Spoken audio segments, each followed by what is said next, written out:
today is to convey to you some thoughts about success and achievement, getting a job, succeeding in a job, setting goals, succeeding and achieving your goals. My hope is that everyone in this room will walk out of here this afternoon with some thoughts that they didn't have when they came in about those topics. First thing I want everybody to do is I want you to think of yourself as a brand, as a commodity, as what a guy by the name of Tom Peters calls You Inc. I want every one of you to think of yourself as sort of a corporation, if you will, and the sole shareholder is you, chairman of the board is you, the only employee is you. It's all about you. Tom Peters wrote this book called In Search of Excellence. I don't know if any of you heard about it. It was a big bestseller. And in 1997, he wrote an article in a magazine called Fast Company. And it was about thinking of yourself like a brand, thinking of yourself as an entity, and always trying to add value to that brand. Make it as valuable a commodity as possible. Do all the things you can to add value to the brand called You Inc.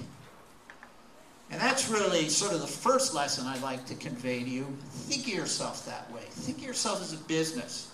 What do you have to offer people? What do you have to offer a prospective employer? What do you have to offer possible customers or lenders or investors? You Inc. That's really what we're talking about today, how to add value to You Inc. Of course, my premise is only a small part of that you learn in a university. I want to read you what I think is a really cool quote, but I got to put the mic down, so I'll shout it out. It's in a book called The World is Flat by Thomas Friedman. Anybody ever heard of that book? You know, he's saying there's increasingly smaller, the size of barriers between nations is getting smaller and smaller. So the people you're competing with aren't just in the United States, of course, they're all over the world. But there's this really cool quote about competition. All right, so now I got to put the mic down, shout. Whoa, this was on the wall of a Chinese factory. The owner of the factory put this quote up on the wall, and I think it's a really great quote. It's one that I think about a lot. And as you're thinking about what you can do to add value to You Inc., think about this quote. Quote, every morning in Africa, a gazelle wakes up. It knows it must run faster than the fastest lion or it will be killed. Every morning in Africa, a lion wakes up. It knows it must outrun the slowest gazelle or it will starve to death. It doesn't matter whether you are a lion or a gazelle, when the sun comes up, you better start running. And it talks about really the essence is competition. Oh, back to the mic. Okay. Competition. It's a really competitive world out there. You already know that. But this is just sort of a metaphorical way to think about it. Whether you're a gazelle or whether you're a lion, you better be running pretty hard every single day if you want to compete and you want to succeed.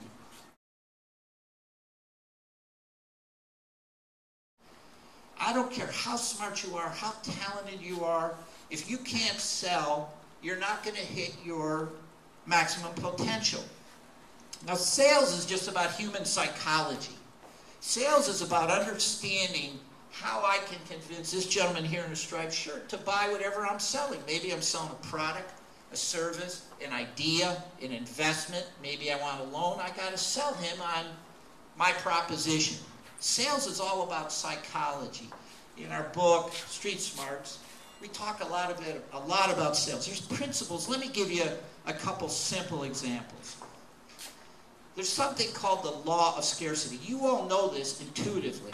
There's nothing I'm telling you that you don't sort of know intuitively, but let me just kind of crystallize it for you. The law of scarcity says that people want what they can't have. Really, really simple. People want what they don't or can't have. So that if you're selling something and you make it a little bit harder to get than otherwise, you'll find people will want it. Let me give you a study that's so illustrative of this point. These researchers bring a bunch of kindergartners in a room about this size, about this big. And they put a little glass partition in the room. Okay, so from here to here, there's a little glass partition. And on both sides of the partition, they put toys. You know, fire trucks, balls, things like that. And they bring in the kindergartners, let's say, down the stairs, and it's a very low partition. So all the kindergartners can get over to the other side of the partition if they want to. And under those circumstances, they show no preference for the toys on the far side of the partition. Okay, everybody got it? There's this really low glass partition. Kindergartners coming down the stairs. They look at the toys on the other side. They don't look so special. They show no preference. Okay? Now that the researchers take the kindergartners out of the room. Now they put up a different wall. It's high. Now it's like this high. It's glass, so they can the kindergartners can see both sides. But now it's about this high.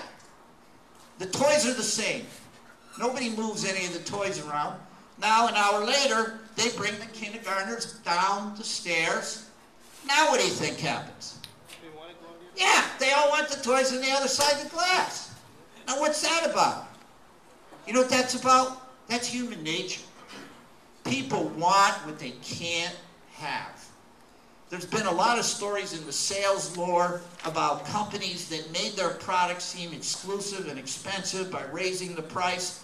All of a sudden said, yeah, I gotta have that because it's more expensive, must be special. I can tell you story after story after story, but that's just one of the principles of sales. Let me tell you another one. Who here has heard of Nathan's hot dogs? Yeah, Nathan's hot dogs are famous hot dogs. And this guy from Poland in 1916, a guy named Nathan Handwerker, decided he wants to go into the hot dog business. Now remember, you're the head of business development at U Inc. This is a principle of sales you should understand. So Nathan, I guess his name is Handwerker, sets up a little hot dog stand on the boardwalk on Coney Island. And he puts up a sign, healthy hot dogs, whatever they were, 5 cents a hot dog. Nobody comes. He doesn't get any business. Same thing, next day, next day, next day. He's not selling any hot dogs. Okay, so he has an idea. He sees there's a hospital like a half-mile away from the boardwalk, and he goes into the hospital and he puts a sign up on the wall of the hospital that says, free hot dogs for all doctors, but you got to wear your lab coat and your stethoscope when you come get the hot dogs. The next day, there's a line of doctors at the hot dog stand with stethoscopes and white jackets. What happens? His hot dogs take off. Everybody now thinks, well, if all the doctors are eating them, those must be super healthy hot dogs. The hot dogs were the same, both before and after, but he created this line of, white-coated, stethoscoped doctors, and all of a sudden people, oh, yeah, I gotta have those hot dogs. There's a lesson there about sales, okay? Sort of an inference that these are healthy hot dogs, same hot dogs, just now the doctors are eating them, people think, oh, they must be healthy. Let me give you one more story about sales. This one's pertinent to the university. I hope you'll find this interesting. I did. How people presume certain things by titles. How they presume that if something has a certificate or a name or a title, that it must be better. So, okay, university in Australia. 5 different classrooms, just like this. Okay? And the researchers bring a guy into the classroom that nobody had ever seen before. The guy's 5 feet 10 inches exactly. 5 feet 10 inches exactly. They bring him into classroom number 1. They introduce him as a new student. Hi, this is Bill Smith. He's going to be a student in our class. They walk out. Go into classroom number 2. They introduce the same guy. He's a visiting student just for the week. Okay? Take him out. Classroom 3, same guy. He's an adjunct. He's going to help the professor, and he'll be occasionally coming into your classroom. Okay, take him out. Classroom 4, same guy. Bring him down. They say, he's an assistant professor of a university. He's going to become a full professor here at our Australian university. Professor Wu, this is, you may like this story. So now in classroom 4, same guy. By the way, he's none of the things they're introducing him as. But now they introduce him as a assistant professor at a major university who's just accepted a position as a full professor at this university. Classroom number 5, same guy. They bring him down and they introduce him as a famous professor. Famous professor visiting from the United States who will be giving a lecture the following week. Take him out. Okay, so you got the setup, same guy, 5 classrooms, 5 different introductions.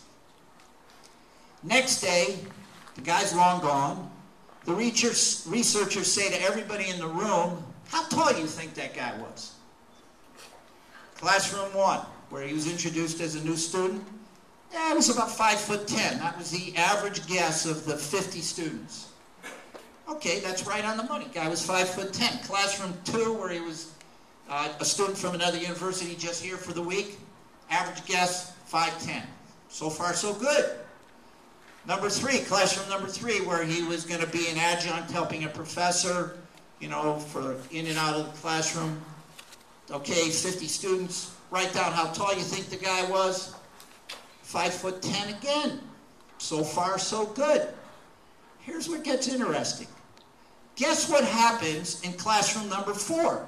50 students, they hand out pieces of paper. Guess how tall the guy was. Now here, he was introduced as an assistant professor at another university who's going to become a full professor. You ready for this? 6 feet tall. The guy grew 2 inches. And in the 5th classroom, when they asked, 6'1", the guy grew. In the eyes of the people, the guy didn't change 1 inch, 1 millimeter. But he grew because in the eyes of the students, when somebody said he's a full professor, like Professor Wu, you look and say, wow, he's 6 feet tall. But when Professor Wu's only a student, he was 5'10". It's amazing how you can manipulate people's minds. That's what sales is about. Sales is about understanding how people think and intersecting with how they think so that they accept or buy or invest or loan whatever your proposition.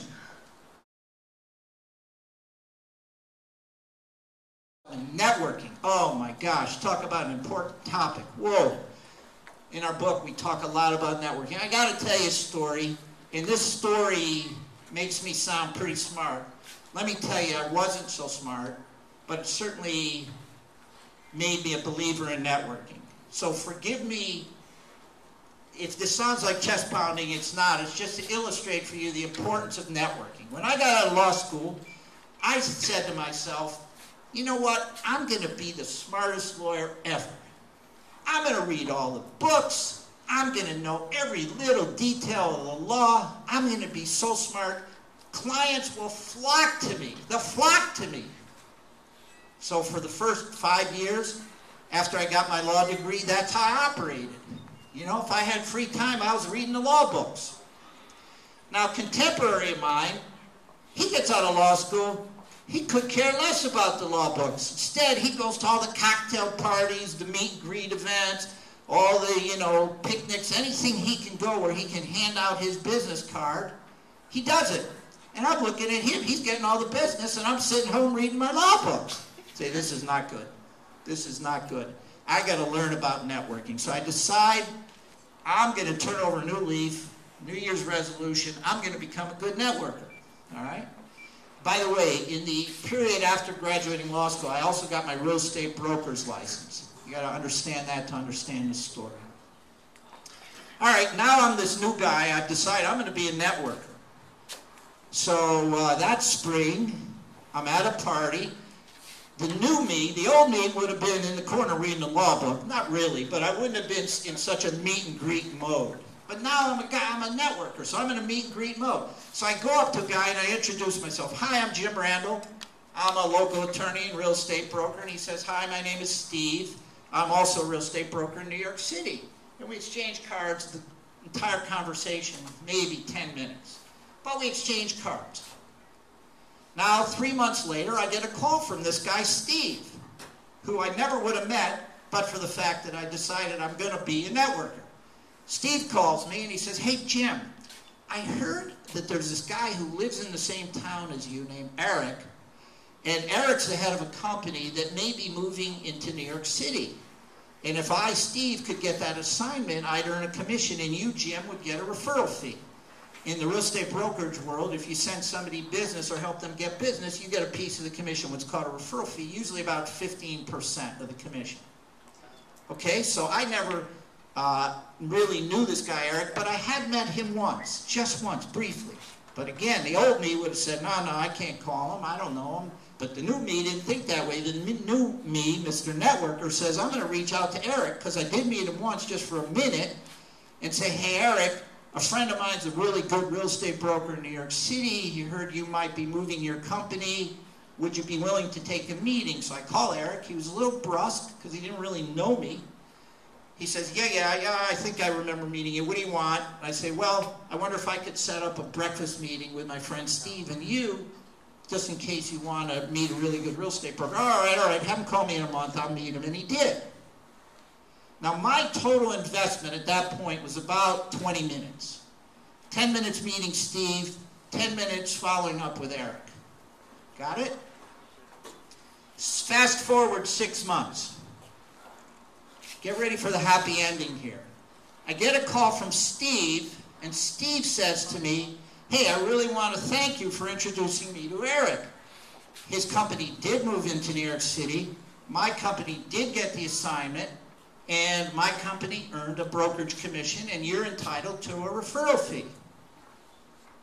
I knew 15%, so I'm thinking, this is good, 20 minutes. I'm thinking 20,000 would be wonderful. Anybody want to take a guess? Think big. 500,000? 2 million. Well, that's big. $750,000 I got. $750,000 for 20 minutes of networking.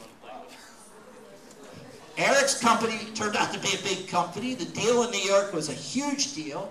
My friend Steve earned, by the way, $5 million, of which he gave me 15%, which was $750 million.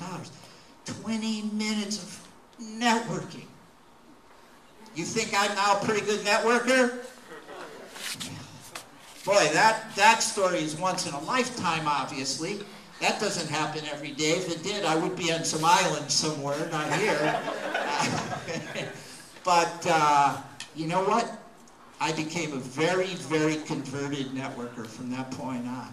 And it's something you need to learn. There's ways to do it, ways to become a good networker, ways to develop your networking talents. I want everyone in this room to think about this idea when you leave this afternoon. I want you to devote, no matter if you're working for a big company or for yourself or looking for a job, whatever you're doing, I want you to devote 5% of your brain to thinking entrepreneurial thoughts. All I want is 5% of your brain thinking entrepreneurial thoughts. What are entrepreneurial an entrepreneurial venture is just something you feel strongly about that requires you to take a risk. In other words, you invest some time, some money, some energy with no guarantee of a payday, but it has some life-changing opportunity for you. It could be inventing a product, could be starting a business, could be writing a book, writing a screenplay, but I want you not to lose that thought. And here's my 5 reasons why I don't want you to lose that thought. Number 1, in my opinion, you will never maximize your potential unless you're pursuing something day to day that you feel passionately about. Now, if you're one of the really, really lucky ones whose day job meshes up perfectly with your passions, that's pretty rare. Okay? In my opinion, you will never maximize your potential unless you're pursuing something you feel strongly about. I also think entrepreneurs tend to be happier people because they have control over their destiny. You know, when the only one you can blame is looking back at you in the mirror, there's something empowering about that. When you work for somebody, you might have a great idea, that person might not agree, your idea dies on the table. When you're an entrepreneur, you live the idea. Sometimes it works, sometimes it doesn't, but you got nobody to answer to but yourself.